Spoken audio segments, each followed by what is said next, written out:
नमस्कार मित्रांनो. आज संपूर्ण भारतामध्ये जिकडे तिकडे निवडणुकांचं वारं फिरत आहे. आता निवडणुकांमध्ये कोण जिंकणार आणि कोण हारणार याची चर्चा सर्वीकडे आहे.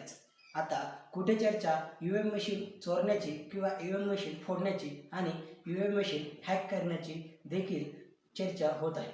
पण आता ही चर्चा होत असतानाच ईव्हीएम मशीन बनवण्यासाठी निवडणूक आयोगाला किती खर्च लागतो याचा प्रश्न तुम्हाला पडला आहे का? नक्कीच पडला असेल तर या प्रश्नाचं उत्तर आपण आजच्या व्हिडिओमध्ये जाणून घेऊया. आता ईव्हीएम मशीन सर्वात प्रथम कुठे वापरण्यात आलं, ईव्हीएम मशीनची सुरुवात कधी झाली आणि ईव्हीएम मशीन बनवण्यासाठी किती खर्च येतो, हा आपले आजचे प्रश्न. चला तर जाणून घेऊया. पहिला प्रश्न म्हणजे ईव्हीएम मशीनचे प्रस्ताव कुठे मांडण्यात आला. ईव्हीएम मशीनचा प्रस्ताव हा 1977 मध्ये पहिल्यांदा मांडण्यात आला. आता त्यानंतर ईव्हीएम मशीन ही केरळमध्ये म्हणजेच 70 पुरम या विधानसभासाठी वापरण्यात आला होता.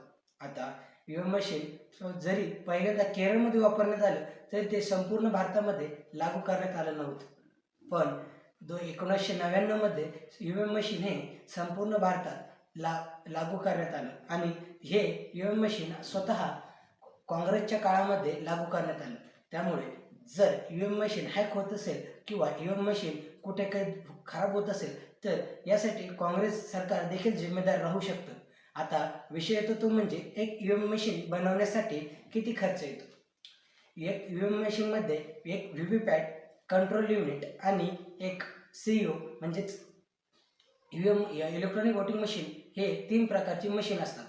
आता यामध्ये कंट्रोल युनिटसाठी 9800 तर एक ईव्हीएमसाठी 7800 आणि एका व्हीव्हीपॅट मशीनसाठी 16000 असा खर्च येतो. जर यांचा हिशोब केला असता तर 33700 असा एका ईव्हीएम मशीनसाठी खर्च लागतो. आता निवडणूक आयोगाने भारतामध्ये निवडणूक घेण्यासाठी तब्बल 26 लाख ईव्हीएम मशीन तयार केल्याचे सांगण्यात आले. आता 26 लाख ईव्हीएम मशीन जर तयार करत असतील तर एका ईव्हीएम मशीनसाठी 33700 तर 26 लाखसाठी किती बजेट बसू शकतं तर ते म्हणजे 8700 कोटी. आता तुम्ही म्हणाल हा तर एका टाईमचा खर्च. आता हा एका टाईमचा खर्च नसतो, तर एका ईव्हीएम मशीनवरती फक्त 2000 वोटिंग घेऊ शकतात आणि एक ईव्हीएम मशीन फक्त 1 किंवा 2 वेळेस तुम्ही वापरू शकता. त्यामुळे दर 5 वर्षाला किंवा येणाऱ्या प्रत्येक निवडणुकीमध्ये निवडणूक आयोगाला नवीन ईव्हीएम मशीन तयार करावी लागत असतात. त्यामुळे नक्कीच मतदान करायला तुम्ही जर मतदान करण्यात जात नसाल तर नक्कीच मतदान करा आणि निवडणूक आयोगाने जो खर्च केला किंवा जो तुमच्यासाठी खर्च करत आहे त्यासाठी नक्कीच तुमचं प्राधान्य द्या.